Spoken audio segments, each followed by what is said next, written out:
ডিনের কাছে এসে পারুলকে ফাঁসাতে গিয়ে নিজেরাই ফেঁসে গেল রায়ান আর শিরিন। হ্যাঁ বন্ধুরা, এমনটাই দেখা যাবে, তাই সম্পূর্ণ জানতে ভিডিওটিতে লাইক দিয়ে চ্যানেলটি সাবস্ক্রাইব করে দেখতে থাকুন। গল্পের শুরুতেই দেখা যাবে পারুল ওমকারকে ফোন করে আর ফোন করে বলতে থাকে, ওমকার তোমরা সময় মতো চলে এসো, ঠিক আছে? আমি যাচ্ছি। ঠিক আছে, আর তোমাদের কাছে কি তোজোর নাম্বার আছে নাকি? তোজো তো কোনো খোঁজ খবর পাচ্ছি না আমি। আচ্ছা, তোজোর নাম্বারটা আমাকে পাঠিয়ে দাও তো। তোজোর সঙ্গেও তো এমন হতে পারে যে বড় কোনো অপরাধ করেছে ওরা, সেই ভয়ে হয়তোবা ছেলেটা আসছে না। তারপরেই পারুল ফোনটা রেখেই মনে মনে বলতে থাকে, না, তুর্য একটু আমাদের থেকে আলাদা, ঠিক আছে, কিন্তু ওকে হয়তোবা এমন কিছু করেছে যার কারণে ছেলেটা কলেজে আসতে ভয় পাচ্ছে। না না, ওকে ফোন করতে হবে। অন্যদিকে দেখা যাবে রুকুর মন ভালো করার চেষ্টা করে গোপাল, কিন্তু রুকু কিছুতেই গোপালের কোনো কথাই শোনে না। তখন গোপাল বলতে থাকে, আচ্ছা রুকু, আমাদের এখানে না মেলা হচ্ছে, তুমি তো গায়ের মেলাটুকু কখনো দেখোনি, যাবে আমার সঙ্গে? কিন্তু রুকু কোনো কথাই বলে না। তারপরে গোপাল বলতে থাকে, আচ্ছা, ওই যে আমাদের পাশের বাড়ির ওর না মেয়ের মুখে ভাত, তুমি তো ভালো ছবিটাও তুলতে পারো, সবাই তোমার কি প্রশংসা করে, তাই তোমাকে বলেছিল যে তোমাকে নিয়ে গেলে তুমি ওর ছবি তুলে দিতে পারতে, যাবে তুমি? তখন রুকু বলতে থাকে, কেন করছেন এরকমটা? কেন করছেন আপনি আমার আমার সঙ্গে? কেন আপনি এরকম করছেন? আপনার তো গিল্টি ফিল করার কিছু নেই। আপনার কথায় আমি যদি অন্যায় করে থাকি, তাহলে তো গিল্টি ফিল আমার হওয়া উচিত। তাহলে আপনি কেন এরকম করছেন? আমার রাগ ভাঙানোর চেষ্টা কেন করছেন আপনি? আর আমি কারো পার্সোনাল ক্যামেরাম্যান হতে পারবো না। সরি গোপাল, অনেক কিছু আমি চেষ্টা করেছি ঠিক করে নেওয়ার। কিন্তু কোনো কিছু যখন ঠিক হওয়ারই নয়, তাহলে আমি কেন ঠিক করার চেষ্টা করব বলুন তো? মানিয়ে নেওয়ার অনেক চেষ্টা করেছি। আর মানিয়ে নেওয়ার চেষ্টা আমি করব না। করব না আমি। তখন এই কথা শুনে গোপাল মন খারাপ করে ফেলে। তখনই ভাদুর মাকে বলতে থাকে, মা দেখেছো বেটির কত দেমাক, আমার দাদাটার সঙ্গে কিভাবে কথা বললো। তখনই ভাদুর মা বলতে থাকে, সেটাই তো, আমার সঙ্গে যদি এরকম ঝাঁজ থেকে কথা বলতো না, আমি মুখটা একদম ভেঙে দিতাম। আমার ছেলে তো কিছু বললো না, আমার ছেলেকেও কত কষ্ট দিচ্ছে তারা, সুযোগ পেলে না ওকে উচিত শিক্ষা দেবো। তারপর ভাদুর মা সরে যায়। তখন গোপাল স্নান করতে চলে যায়। ওইদিকে দেখা যাবে তুর্য রেডি হচ্ছিল। ঠিক তখনই পারুল তুর্যকে ফোন করে আর ফোন করে বলতে থাকে, তুর্য তুমি কোথায়, তুমি ঠিক আছো তো? তখন তুর্য বলে, হ্যাঁ পারুল, আমি ঠিক আছি। তখন পারুল বলতে থাকে, দেখো তোমার উপর কি ওই রায়ানরা কোনো অত্যাচার করেছে যে তুমি কলেজটাতে আসছো না? তখনই তুর্য মনে মনে বলতে থাকে, পারুলও তো ন্যাড়া গোয়ালেরই মেয়ে। না না, টগরের কথা ওকে বলা যাবে না, আমি যেখানে আছি কিছুতেই জানানো যাবে না। তখন পারুল বলতে থাকে, আচ্ছা বলো না, তোমার উপর কি কোনো রকম কোনো অত্যাচার করেছে? তাহলে ওদের বিরুদ্ধে না আমি প্রমাণ জোগাড় করেছি। আমরা সবাই মিলে ডিন স্যারের কাছে যাচ্ছি ওদের নামে কমপ্লেন করতে, তুমিও এসো। তখনই তুর্যকে টগর ফোন করতে থাকে। তখন তুর্য মনে মনে বলতে থাকে, না, এই মেয়েকে থামাতে হবে। তখনই পারুলকে বলে, পারুল তুমি একটু হোল্ড করো তো। তখনই টগরকে বলতে থাকে, হ্যাঁ বলো। তখন টগর বলতে থাকে, আমি রেডি হয়ে গেছি, আমি কোচিং এর কথা বলে বের হচ্ছি, কোথায় যাব? তখনই তুর্য বলতে থাকে, আচ্ছা ঝিলের পাশে এসো। তখন এই কথা শুনে পারুল মনে মনে বলতে থাকে, ওর মামা বাড়িতে গেছে, কিন্তু ঝিল কোথায় আবার, কে জানে, হতেও পারে। তখন পারুল ফোনটা রেখে দেয়। ওইদিকে তুর্য টগরকে বলতে থাকে, ঠিক আছে টগর, আই লাভ ইউ টগর। তখন এই কথা বলে ফোনটা রেখে দেয়।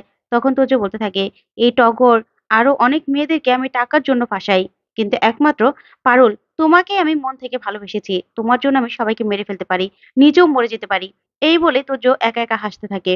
অন্যদিকে দেখা যাবে ভাদুর মাকে বলতে থাকে, মা তুমি না এই বেটির রূপের অহংকার একদম ভেঙে দাও। তখনই ভাদুর মা বলতে থাকে, ওর রূপের অহংকার আমি কি করে ভাঙবো? ওর রূপ আছে, ওর রূপের অহংকার করে, আমি সেটাতে কি করব? কিন্তু আমার ছেলে যে কষ্ট পাচ্ছে সেটাই আমার কষ্ট। এই বলে উনি চলে গেলে তখন ভাদু বলতে থাকে, মা তুমি ওর রূপের অহংকার ভাঙতে পারো বা না পারো, আমি তো আজকে তার ব্যবস্থা করব। তখনই ভাদু বৌদি বৌদি বলে রুকুর কাছে আসে। তখন রুকু বলতে থাকে, হ্যাঁ ভাদু বলো। তখন ভাদু বলতে থাকে, মা তোমাকে বলেছে মাছগুলো ভেজে দিতে, দাদা তো স্কুলে বেরিয়ে যাবে তাই না? তখনই রুকু বলতে থাকে, ভাদু তুমি তো জানো মাছের গন্ধ না আমি একদম সহ্য করতে পারি না, তুমি একটু ভেজে দেবে? তখনই ভাদু বলতে থাকে, তোমার এত বড় সাহস! শোনো, মা না তোমাকে আগে আগে বলেছে, তুমি যদি এখন মাছটা না ভাজো না, মা কিন্তু তোমাকে খবর দেখাবে। দাদা যদি আজকে মাছ না খেয়ে যায়, তাহলে কিন্তু তোমার খবর আছে। তখন এই কথা শুনে রুকু ইচ্ছা না থাকা সত্ত্বেও রান্নাঘরে চলে যায়। ওইদিকে ভাদু মনে মনে বলতে থাকে, আজকে গরম তেলে যদি তোমার মুখ না পুড়িয়েছি না, আমার নামও ভাদু নয়। ওইদিকে দেখা যাবে রায়ানরা সবাই কলেজে এসে অনেক মজা করতে থাকে। তখনই শিরিন বলতে থাকে, রায়ান সত্যি তুই পারিসও বটে, তুই ডিনের ঘরে গিয়ে তারপর পারুলের মোবাইল থেকে ভিডিওটা ডিলিট করে দিলি। তখনই সবাই মিলে রায়ানের খুব প্রশংসা করতে থাকে। তখন অভ্যুদয় বলতে থাকে, আরে আমরা তো গিয়েছিলাম ভাই, আমাদের একটু প্রশংসা কর। তখন আরজু বলতে থাকে, হ্যাঁ গিয়েছিলি তো, তুই তো গরু চাষ করতে গিয়েছিলি তাই না? তখন এই কথা দিয়ে শিরিন বলতে থাকে, কেন কি হয়েছে? তখনই আরজু বলতে থাকে, আরে জানিস না, রায়ান একটু শব্দ হওয়াতে ব্যাপারটা ম্যানেজ করার জন্য বিড়ালের মতো মিউ করছিল। আর ও কি করলো জানিস? হঠাৎ করে গরুর মতো হ্যাম্বা করে উঠলো। তখন এই কথা নিয়ে সবাই হাসাহাসি শুরু করে দেয়। তখনই পারুল সেখানে গিয়ে দাঁড়ায়। তারপর শিরিন বলতে থাকে, ওই দেখ পারুল চলে এসেছে। তারপর পারুলের কাছে গিয়ে রায়ান নাচতে থাকে আর খুব আনন্দ করতে থাকে। তখনই পারুল মনে মনে বলতে থাকে, দাদুল্লাদি তুই তো জানিস না আমার কাছে কি অস্ত্র আছে, তোদেরকে আজকে এমন অবস্থা করবো না ডিনের কাছে বিচার দিয়ে। তখনই রায়ান বলতে থাকে, কি পারুল তুই বয়েজ হোস্টেলে ঢুকেছিলি, ছেলে সেজে দাও আবার, এত বড় সাহস তোর, তোর একটুও ভয় লাগেনি তাই না? তখন পারুল বলতে থাকে, না ভয় লাগেনি, ঢুকেছিলাম। তখনই অভ্যুদয়রা বলতে থাকে, পারুল তুমি বয়েজ হোস্টেলে ঢুকে আজকে যে কত বড় অপরাধ করেছো তুমি নিজেও জানো না। তুমি বয়েজ হোস্টেলে ঢুকেছো সেটা কিন্তু আমাদের কাছে প্রমাণ রয়েছে, বুঝতে পেরেছো? একটা মেয়ে হয়ে ছেলে সেজে বয়েজ হোস্টেলে ঢোকা যে কত বড় একটা ক্রাইম, সেটা তুমি আজকে টের পাবে। আজকে এখনই আমরা ডিনের কাছে গিয়ে বিচার দেবো তোমার নামে। তখনই পারুল চমকে যায় আর মনে মনে বলতে থাকে, কি ব্যাপার, ওরা হঠাৎ করে এগুলো নিয়ে কেন মেতে উঠলো?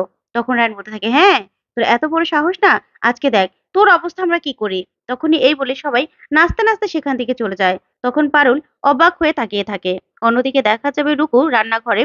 তখনই ভাদু মাছটা ধুয়ে বলতে থাকে, বৌদি আমি মাছটা ধুয়ে দিলাম, আমি হলুদও মাখিয়ে দিচ্ছি, তুমি না কড়াইটা বসিয়ে দাও। তারপরে দেখা যাবে রুকু তেল দিয়ে দেয় কড়াইয়ের মধ্যে। তখন ভাদু মনে মনে বলতে থাকে, যাক তেলটা না অনেক গরম হয়েছে, এবার শুধু মাছটা দাও জল সহ, সব জলটা ছিটকে ছিটকে তোমার সারা শরীরে আসবে, সারা শরীর পুড়ে যাবে, একদম ভালো হবে। দাদা তোমার সঙ্গে কি করে সংসার করবে সেটা আমি দেখবো। এই বলে ভাদু বাইরে চলে যায়। তখনই রুকু মাছের গন্ধ সহ্য করতে পারছিল না আর মাছটা হাতে নিয়ে কেমন যেন বমি বমি পাচ্ছিল।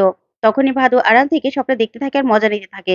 তখনই দেখা যাবে সেখান দিয়ে গোপাল যাচ্ছিল আর গোপাল ভাদুকে এরকম করে উঁকি মেরে দেখতে দেখে গোপাল মনে মনে বলতে থাকে, কি ব্যাপার, ভাদু এখানে কি দেখছে, তার মানে কি রুকু এখানে আছে নাকি? তখনই গোপাল ভিতরে এসে দেখতে পায় রুকু গরম তেলের মধ্যে মাছ দিচ্ছে। তখনই মাছটা দেওয়া মাত্রই গোপাল রুকুকে বাঁচিয়ে নেয় আর সবগুলো তেল ছিটকে গিয়ে গোপালের পিঠে পড়ে। তখন গোপাল খুব কষ্ট পেতে থাকে, যা দেখে রুকু অবাক হয়ে তাকিয়ে থাকে। তখনই ভাদু বলতে থাকে, মা দেখো এই যে বৌদি দাদার কত বড় সর্বনাশ করে দিল। তখনই গোপালের মা সেখানে চলে আসে, এসেই বলতে থাকে, এটা কি করলে নতুন বউ, তুমি আমার ছেলের শরীরটা পুড়িয়ে দিলে। তখনই গোপাল বলতে থাকে, না মা রুকু আমার কিছুই করেনি। তখনই গোপালের মা বলতে থাকে, আচ্ছা বৌমা তুমি তো মাছটা গন্ধ সহ্য করতে পারো না, তাহলে এখানে কেন এসেছো, তোমাকে তো আমি ভাসতে বলিনি। তারপর ভাদু বলতে থাকে, আমি বলেছিলাম ভাসতে। তখন গোপাল বলতে থাকে, শোন তোরা না কিসের জন্য এসব কাজ করছিস আর কেন করছিস সেটা আমি জানি। রুকু আমার ওয়াইফ, তাই আমি রুকুর স্বামী। রুকু যদি কোনো অন্যায় করে বা আমাদের মধ্যে যদি সম্পর্ক কোনো ঝামেলা থাকে সেটা আমরা মিটমাট করে নেব। তার মধ্যে তোরা ঢোকার একদম চেষ্টা করবি না, তাহলে কিন্তু আমার থেকে খারাপ আর কেউ হবে না। তখন এই কথা বলে গোপাল চলে গেলেই রুকু গোপালের দিকে অবাক হয়ে তাকিয়ে থাকে। অন্যদিকে দেখা যাবে রায়ানরা সবাই মিলে ডিন স্যারের কাছে পারুলের নামে বিচার দেয় আর বলতে থাকে, স্যার পারুল বয়েজ হোস্টেলে ছেলে সেজে ঢুকে পড়েছিল, দেখুন তার ভিডিও আছে, এত বড় ক্রাইম করাটা কি উচিত হয়েছে স্যার?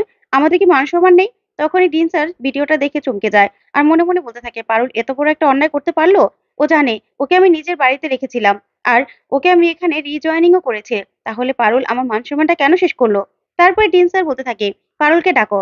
তখন পারুল ওমকার সহ সবাইকে নিয়ে আসে।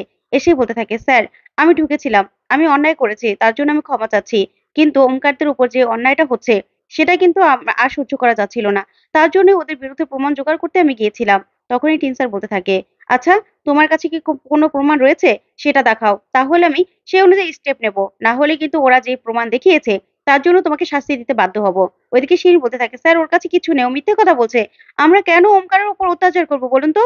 তখন পারুল বলতে থাকে, আমার কাছে প্রমাণ আছে বলে তো আমি মাথা উঁচু করে এখনো দাঁড়িয়ে আছি, না হলে তো যে ভিডিওটা তোমরা দেখিয়েছো তাতে আমার মাথা নিচু করা দরকার ছিল লজ্জায়। তখন এই কথা শুনে অবাক হয়ে যায় শিরিন। তখনই পারুল বলতে থাকে, আমার কাছে প্রমাণ রয়েছে স্যার। তখনই রায়ান ভয় পেয়ে যায়। তো বন্ধুরা আজকের আপডেটটি কেমন লাগলো কমেন্ট করে জানাতে ভুলবে না। পরবর্তী আপডেট পেতে চ্যানেলটি সাবস্ক্রাইব করবে। ধন্যবাদ।